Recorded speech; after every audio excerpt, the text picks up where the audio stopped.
Hey everyone, welcome back to TBM Sports. We have the divisional round upon us. MLB playoffs are heating up. We'll talk about the 4 games in action today. I'll give you my 2 best bets and also share with you guys kind of what I'm looking at from a series perspective as we get deeper into the MLB playoffs. A very exciting day. We get UFC within Pereira and as well a full slate of college football action that I hope you guys all kind of take advantage of your streaming services and or your multiple TV setups or go find a local watering hole that may be able to accommodate all of the sporting needs today, as we do have a huge slate on deck. And also, we will release the NFL picks later on in the day. Have a 10 o'clock tee time, so it will be shortly after that. All right, so let's get into the action. If you guys are not subscribed to the channel, perfect time to do so. Hit that like button, X page, Instagram, all that jazz. Make sure you guys all follow me on the socials.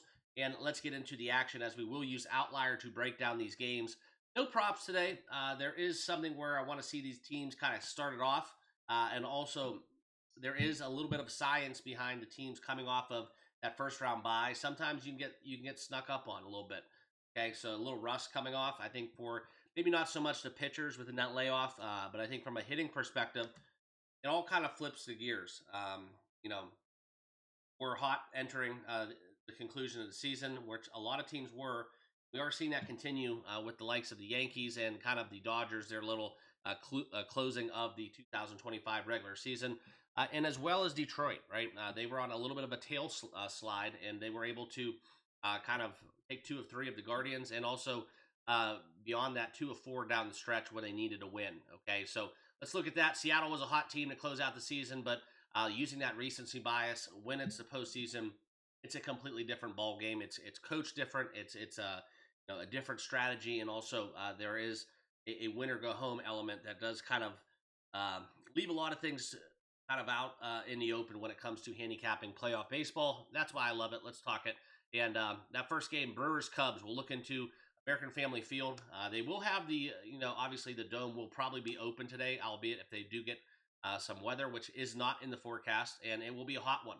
Okay, so I do forecast that the wind will be slightly blowing in, kind of a in crossword wind, but it's up above that 10-mile-per-hour threshold, 11 miles per hour, where it does impact the field of play. And with these retractable domes, full disclosure, I have not been to American Family Field, so I don't know the impact that you will feel within fly balls. But it is still something where we will have that element to take into consideration throughout the day. And this is probably the only substantial wind element game that we do have. Okay, the other one, maybe you could talk Philly and the Dodgers is blowing dead out, but it's a slight breeze. Okay, so looking at this game, I want to talk about the element between Freddie Peralta. He's been absolutely phenomenal at home. He has a sub-2 ERA when he does pitch at home, and he is off a little bit of a layoff. And I think that the one thing I'll tell you about this Cubs team, okay, again, Matthew Boyd will be rolling out for them. I think that the Cubs may be having a little bit more of momentum. They're kind of one of my road darlings, and quite frankly, I like all 4 road teams in these games today. Just going to be honest with you guys, the value is definitely there. It's a little bit better of a price, and I know that they're maybe going against these respective aces, but nothing to be said about just getting a huge plus money price, and maybe not so much within the Yankees and the Dodgers, but Cubs and Tigers definitely a little bit plus money advantage here in the spot. I do like Milwaukee, though. It's hard to bet against Freddie Peralta. If you wanted to look into potentially a very juicy price in the plus 130s for team total for the Cubs going over 3.5, I would entertain that. Total set at 7.5, though, juice to the under. We may get just a coin flip game, and I think that's kind of why I'm laying off of this one, because Milwaukee at minus 140 is a little too pricey for my liking. And like I said, guys, this is one where I personally think it could go either way. Okay, so this is a kind of a non-advantage for me. If the Cubs would have to be above, plus 135 for me to get involved, probably in that range. And Milwaukee laying a minus 140 for them at home in a game where I think they could lose and just lay an egg, I'm not going to get involved. Okay, so that's kind of how I would look at it. And the only ways I would approach it would be taking the Cubs team total with some plus money, or looking into going kind of fading Freddie Peralta and just taking some plus money over his earned runs going over. Okay, next game, New York and Toronto. This is a game where we're kind of late to the party in terms of the line movement, but I do think this is still playable. I'm going to take the over 8. All right, that's the number you can find right now in the market, the best number available. I took the New York Yankees Toronto game going over 8, and that's kind of how I feel about it. I think the Yankees bats are kind of heating up a little bit. I think that when we look at Kevin Gossman, nothing special. 10 and 11 on the year, 3.59 ERA, and Luis Hill, conversely, for the Pinstripes, it's kind of just all of the same. It is something where, off of injury, his decisions 4-1. I think this bodes well for the Yankees. I hate to say it, as much as I think the general public kind of just doesn't want to see the Yankees win. Uh, and for all intents and purposes, you could probably clump the Dodgers into that conversation as well. Me, not so much. I kind of root for the Dodgers, a little closet Dodgers fan there in the NL. But Yankees, just how they go about their business, I think they will hit the baseball well, freaking. And I think that we get enough bullpen out of these two teams that I don't trust either of these pens. That I think the total goes over the 8 runs, and we've seen that quite a bit throughout the regular season between the Yankees and the Blue Jays. So another divisional game where, if we look at the totals here, both teams basically were 55% for the Blue Jays, going over 57% at home to the total, and also the Yankees pretty much cut and dry right there, 50-50. Now, in the head-to-head, we'll talk about it. Each of these teams, obviously, 6-6 and 1 to the number, going over under. So 6 overs, 6 unders, and a push in the head-to-head splits throughout the 13 games during the regular season. Okay, so I will take the over 8. That will be my best bet. I think the bats stay hot. It's a plus pitching matchup for this to happen, and I do think that Toronto's is potentially going to score 4, at least for themselves in the game, and I think the Yankees do also. Take the over. Dodgers and Phillies. This will probably be the highlight game of the day for my money, the best matchup. The Phillies coming to spot minus 120 on the money line. And Shohei Ohtani will be pitching for the Dodgers. Now, we've seen Dave Roberts do some very interesting stuff with starting pitching in the MLB playoffs. I think this one is all the same. So, it would not shock me whatsoever if Ohtani goes, 1 inning. It would not even shock me whatsoever. Okay. I think that's kind of not going to happen, but it is something that still is on the table.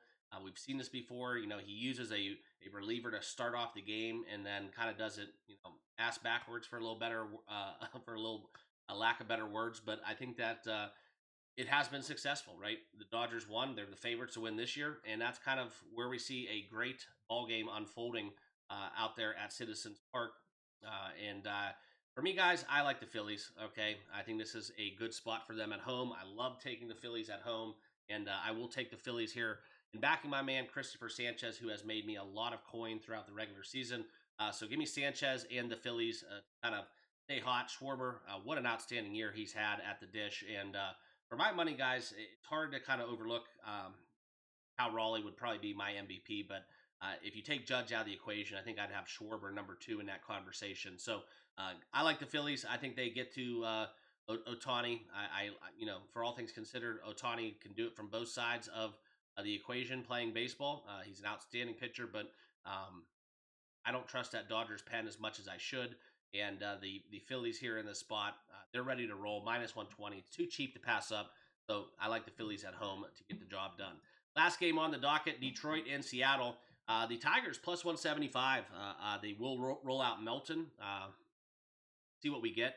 If this was Skewball against Kirby, I would love to see kind of what this total would be set at. Okay, as we do play in T-Mobile Park, you always have that propensity for unders, and it's a pitcher-friendly ballpark. And right now, we see the total set at 7.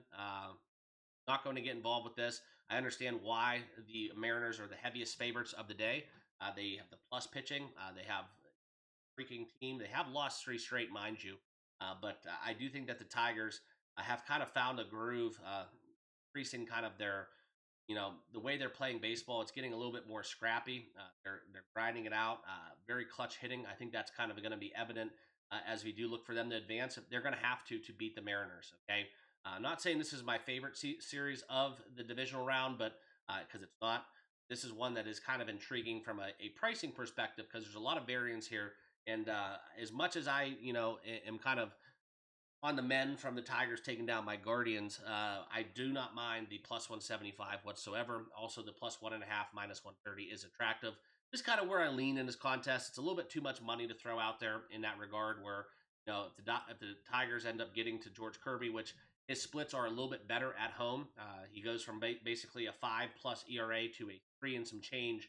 So those numbers do definitely show some strength at home versus on the road.